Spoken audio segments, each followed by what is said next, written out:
Hello everyone, how are you. मैं हूं आपका दोस्त और मैं आपको अकाउंट्स सब्जेक्ट से रिलेटेड कुछ जर्नल एंट्रीज के बारे में समझाऊंगा और बहुत ही अच्छे से ट्रिक्स बताऊंगा मैं आपको, जिसके बेसिस पर आप अच्छे से जर्नल एंट्रीज को कर सकते हैं और अपने अकाउंटिंग फंडामेंटल अकाउंटिंग के कॉन्सेप्ट्स को क्या कर सकते हैं, पावरफुल कर सकते हैं। आप मेरे चैनल को सब्सक्राइब करें, उसको लाइक करें, शेयर करें। मैं आपको अच्छे से अच्छे वीडियोस को भेजता रहूँगा। मेरे इस चैनल का सबसे बड़ा जो ऑब्जेक्ट ये है कि आप तक इजी वे में क्या करना, अकाउंट्स, इकोनॉमिक्स, बिजनेस और कॉमर्स के जितने भी सब्जेक्ट्स हैं उससे रिलेटेड वीडियोस आपको शेयर करना। ये आपके इस लॉकडाउन का जो एक हमारे केस हम कह सकते हैं जो टाइम हमारा वेस्ट हो रहा है, उसमें हम अच्छे से इन वीडियोस को देखकर हम अपने नॉलेज को बढ़ा सकते हैं, अपना टाइम सेव कर सकते हैं और बहुत सारा काम हम कर सकते हैं। ठीक है, तो एक एक टॉपिक हम रोज उठाते हैं। हमने कुछ वीडियोस जीएसटी पे बनाए थे, कुछ अकाउंटिंग रूल्स पे बनाए थे, कुछ फंडामेंटल्स बनाए थे। तो आज मैं आपको बेसिक जनरल एंट्रीज के बारे में समझाऊंगा, जो 11th क्लास जो होती है, जैसे स्टार्टिंग कॉमर्स लेने का सबसे बड़ा जो ऑब्जेक्ट होता है वो क्या होता है। कॉमर्स जिन स्टूडेंट्स ने लिया है उनका कोई ना कोई एम होगा, उन्होंने कुछ सोच कर ही कॉमर्स को लिया होगा।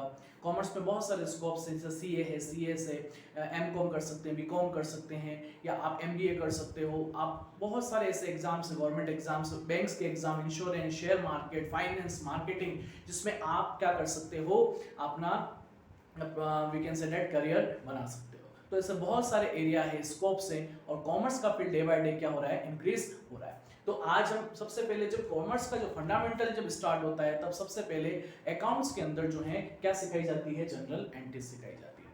क्या होता है जनरल एंट्रीज, इसके बारे में समझते हैं। जनरल एंट्रीज क्या होता है, इसको क्यों क्रिएट किया जाता है, इससे अकाउंट्स में क्या बेनिफिट्स होता है, छोटे छोटे टॉपिक्स के ऊपर हम क्या करेंगे, बात करेंगे। सबसे पहले अकाउंट्स के अंदर सबसे फर्स्ट जो होता है वो होता है ट्रांजैक्शन। ट्रांजैक्शन जो होता है उसके बेसिस पर जनरल एंट्रीज को क्या किया जाता है, पास किया जाता है। फॉर एग्जांपल ट्रांजैक्शन हुआ, जैसे मान लीजिए आपको पता है कॉमर्स परचेज, गुड्स को परचेज करना, सर्विसेज लेना, या गुड्स को सेल करना, सर्विसेज देना, ये सभी किसमें आता है, कॉमर्स में आता है। ठीक है, प्रोडक्शन एक्टिविटीज बिजनेस का ही पार्ट होती है। कॉमर्स भी जो है बिजनेस का ही क्या होती है, पार्ट होती है।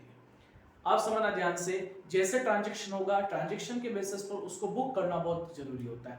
It is very compulsory to book the transaction.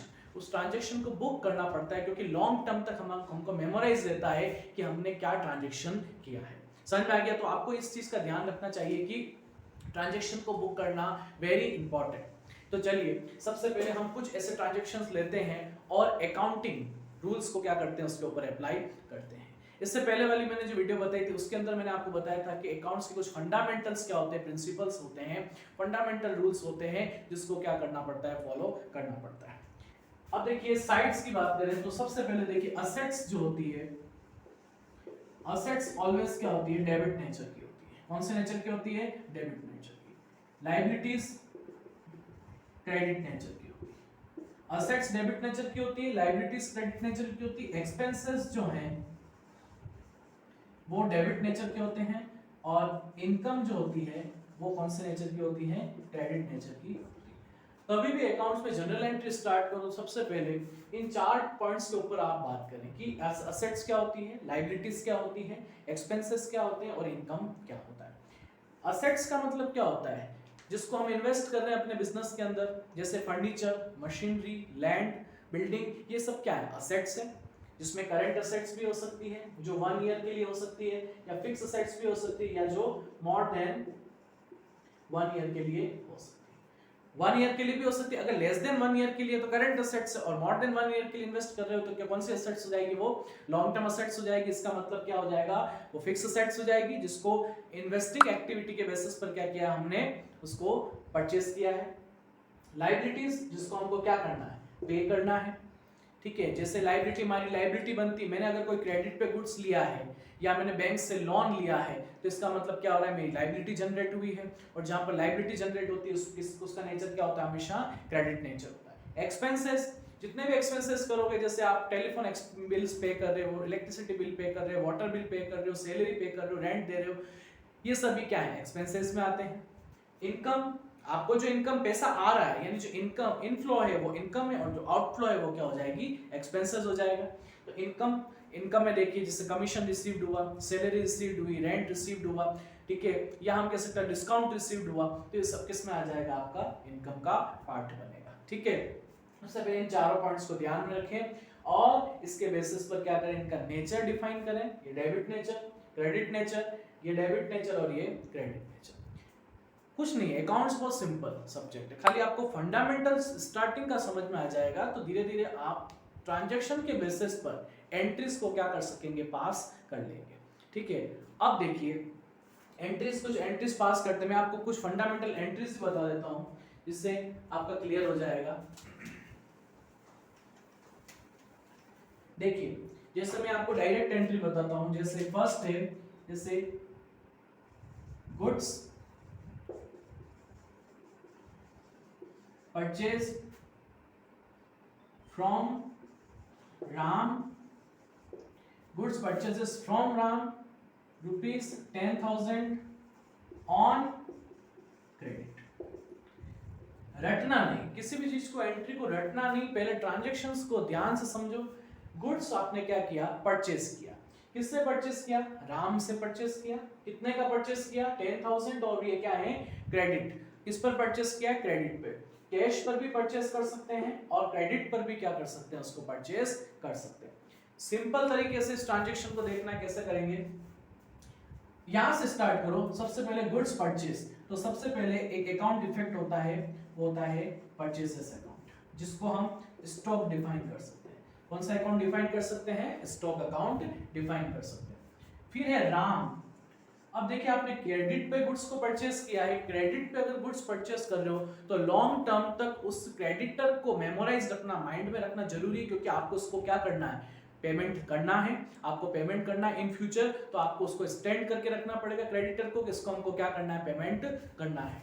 तो सीधी सी बात है, Ram is your creditor. Ram क्या है, आपका क्रेडिटर। राम क्रेडिटर है, परचेस स्टॉक किया आपने, ठीक है, सिंपल वे में। अब अमाउंट की बात बाद में आएगी, अमाउंट जब हम जनरल एंट्रीज करेंगे उस टाइम इसको करेंगे, पहले हम इसका फॉर्मेट बना रहे हैं अच्छे से। जो स्टूडेंट नए हैं, बिल्कुल 11th तो स्टार्ट है, कॉमर्स का बेस स्टार्ट किया, उनके लिए ये एक सबसे बेस्ट हम क्या कर सकते हैं, ये एक टेक्निक होती है जिसमें आप एंट्रीज को इजीली क्या कर सकते हो, पास कर सकते हो। परचेज, गुड्स परचेज, तो इनफ्लो यानी गुड्स आया, तो गुड्स क्या हुआ, इंक्रीज। सबसे पहले इनका नेचर देख लेते हैं। स्टॉक एक करंट एसेट होती है। स्टॉक के बारे में या क्रेडिटर्स के बारे में पूरी लिस्ट होती है कि असेट्स, करंट असेट्स कौन कौन सी होती है, फिक्स असेट्स कौन कौन सी होती है, करंट लायबिलिटीज कौन सी होती है, और करंट, ठीक है, हम कह सकते हैं कि लॉन्ग टर्म लायबिलिटीज कौन सी होती है। तो उसका पूरा नेट पे आप देख सकते हैं कि क्या क्या वो होती है।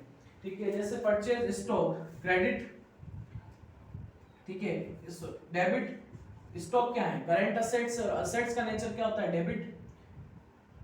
और राम क्या है, क्रेडिटर है, तो राम क्रेडिटर है, तो क्रेडिटर का नेचर क्या होता है, वैसे क्रेडिट होता है।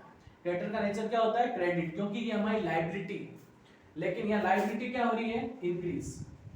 लायबिलिटी, करंट लायबिलिटी है वो इंक्रीज हो रही है, और करंट असेट्स भी क्या हो रही है, इंक्रीज हो रही है।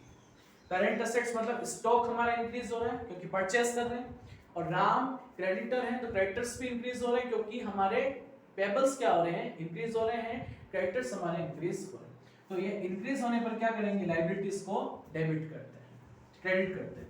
उसके बाद परचेस स्टॉक किया, डेबिट कर दिया, क्लियर। अब समझना, राम जो है क्रेडिटर्स हैं, क्रेडिटर्स भी इंक्रीज हुए हैं, तो इंक्रीज करने पर क्या कर दिया, उसको क्रेडिट कर दिया। अब देखिए सीधी सी बात है, ये डेबिट हो गया और ये क्या हो गया, क्रेडिट हो गया। ये भी इंक्रीज हो रहा है और ये भी इंक्रीज हो रहा है, तो सिंपल सी एंट्री पास कर देंगे हम। देखिए purchase account debit to Ram से गुड्स क्या किया हमने, परचेज किया, तो परचेज डेबिट और क्रेडिट राम। ठीक है, तो इस तरीके से हम क्या कर सकते हैं, इस एंट्री को पास कर सकते हैं। और देखिए एक सिंपल एंट्री और सेल्स की एंट्री करते हैं हम।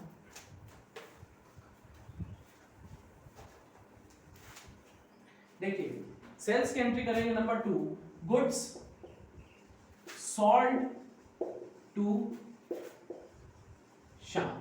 गुड्स क्या किया, शाम को सोल्ड किया है ₹50,000, ठीक है, ऑन क्रेडिट। क्रेडिट पर क्या किया है, शाम को गुड्स सेल किया है, ठीक है। तो सिंपल सा तरीका है, दो अकाउंट इफेक्ट हो जाएंगे, एक तो सेल्स अकाउंट इफेक्ट होगा और एक कौन सा इफेक्ट होगा, शाम। दो अकाउंट इफेक्ट हो रहे हैं, एक तो सेल्स अकाउंट इफेक्ट हो रहा है और एक शाम अकाउंट क्या हो रहा है, इफेक्ट हो रहा है। शाम अकाउंट यहां पर क्या होगा, डेटर, क्या होगा हमारा, डेटर। और सेल्स एक स्टॉक अकाउंट है, समझ में आ गया। गुड्स सोल्ड किया, सोल्ड का मतलब होता है कि आप गुड्स को सोल्ड कर रहे हो, तो गुड्स आपका आउटफ्लो हो रहा है या इनफ्लो हो रहा है, आउटफ्लो, मतलब जा रहा है। तो गुड्स अगर आपका सेल हो तो गुड्स क्या हो जाएगा, कम हो रहा है। और शाम डेटर्स, मतलब आपके डेटर्स भी इंक्रीज हो रहे हैं।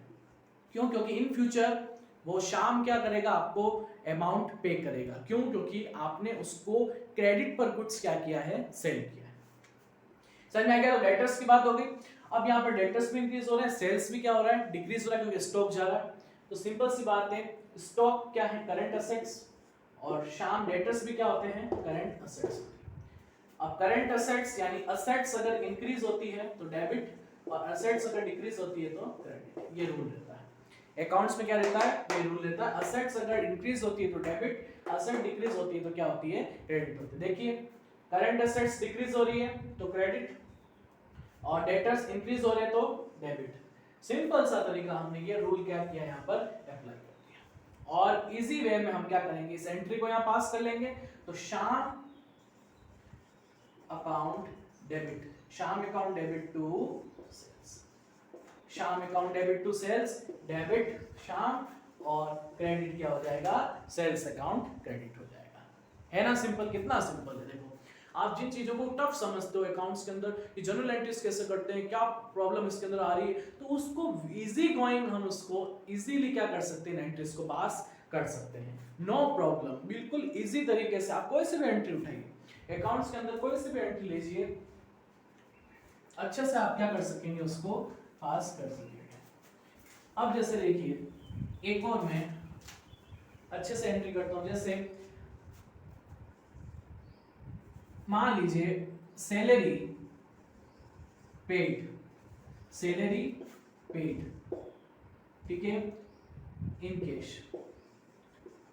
सैलरी आपने पेड किया कैश के अंदर, तो दो अकाउंट इफेक्ट होंगे, एक तो कैश अकाउंट इफेक्ट होगा और एक सैलरी अकाउंट इफेक्ट होगा। सैलरी क्या होता है, एक्सपेंसेस है, क्योंकि आप पे कर रहे हो, आप पे कर रहे हो तो एक्सपेंसेस। कैश क्या है, करंट असेट्स। सैलरी पे किया आपने, अपने एम्प्लॉय को सैलरी पे किया, तो सैलरी पे किया तो कैश इंक्रीज हो रहा है, डिक्रीज हो रहा है, कैश डिक्रीज हो रहा है, क्योंकि आपका पैसा इन आउटफ्लो जा रहा है। सैलरी एक्सपेंसेस है, एक्सपेंसेस क्या हो रहे हैं, इंक्रीज हो रहे हैं, समझना। तो एक्सपेंसेस का नेचर क्या होता है, मैंने आपको बताया था, डेबिट, और कैश का नेचर, कैश डिक्रीज हो रहा है तो क्रेडिट, क्योंकि करंट असेट्स जो हैं वो, अगर कोई सी भी असेट्स, करंट हो या फिक्स असेट्स हो, डिक्रीज होती है तो वो क्या होती है, क्रेडिट होती है। अब इसको एंट्री में ले लीजिए, salary account debit to cash, ठीक है, salary account debit to cash. तो देखिए डेबिट, ये डेबिट हो जाएगा और ये क्या हो जाएगा, क्रेडिट हो जाएगा, डेबिट और ये कैश। समझ आ गया। तो इस तरीके से आपको क्या करना है, इन एंट्रीज को पास करना है, ठीक है। Is very simple format. एक छोटी सी मैं इनकम की भी वो बता देता हूं आपको, इनकम की क्या होती है। देखिए,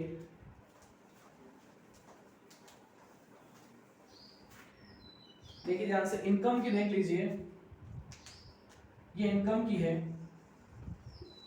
rent received from x. Rent received हुआ एक्स से, मतलब आपको रेंट मिला है, रेंट रिसीव हुआ, आपने पे नहीं किया तो रिसीव हुआ, इसका मतलब आपका इनकम है।